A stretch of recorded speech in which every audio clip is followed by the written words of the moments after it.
So, one thing I really like to harp on when working with students is this idea of a parallel plan. So, I worked at a university where students came there, a lot of students came there, especially to study forensic science. Now, forensic science is a program that got really, really popular because of things like CSI, forensic files. So, the time that I was working at the university for 5 years, so many students came in and said this is what they wanted to do. Now, if you asked a student what they would be doing day to day, they saw themselves zipping down Miami, pulling over people, cuffing them, doing some cool, interviews with people that they thought might be like a person who committed a particular crime. And so they had a really different understanding of what the major actually entailed. What it really is a science degree. And even though it says that, it doesn't always show that in TV and media. And so students, when they got to that particular university that I worked at, let me tell you their first year schedule. Their first semester, they took Calculus 1, they took chemistry, they took biology, they took English, and they took introductory course to forensic science. A lot of them had no idea that they would be in the lab almost all day. These are social people. They wanted to be like the actors and what the actors portrayed. But TV sells, and probably showcasing someone in a lab for a very long time may not have made it appealing. And so guess what? After that chemistry class, after the biology class, after they learned from guest speakers from their introductory course, they realized they wanted to change their major. So another group of students came into the university, and unfortunately, because the program was so popular, we only took, let's say, around 100 first-year students a year.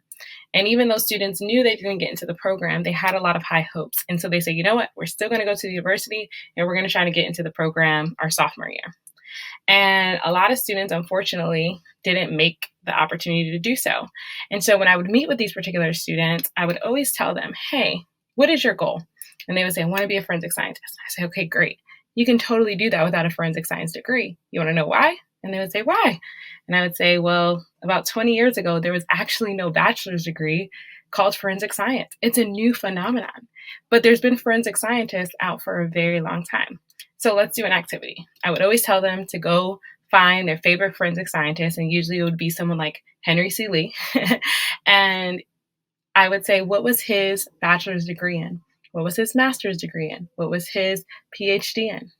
And all of them would come back and they would say, depending on who their hero was of the field of forensic science, they would say, oh, it's biology or chemistry. And I'm like, yeah. So guess what you can do? You can study chemistry or biology, depending on the pathway you want to go in forensic science, and you can actually still become a forensic scientist. So for some of you, you might end up at a university because of cost, and it might not have the premier program that you're looking for, or you might have to design or think outside the box, but always think about a parallel plan. Just like two railroad tracks, they're all going the same way. And so what are some pathways that can take you to your end goal? It might not always be getting a bachelor's degree in forensic science, but guess what? Most of the people that will hire you, depending on their age, they don't have a degree in forensic science either. They probably have a degree in chemistry or biology. So if you want to study kinesiology, and there's no kinesiology, which is kind of the study of sports science at your school, okay, maybe you pick up a major in exercise science and a minor in sports psychology. Boom. You look at the academic worksheets for that major of kinesiology, which has become like a premier major, you're probably going to be taking the same courses. So don't get so caught up in what your major is going to be. Remember, it's just a starting point, and you're trying to get skills that will help you in the future.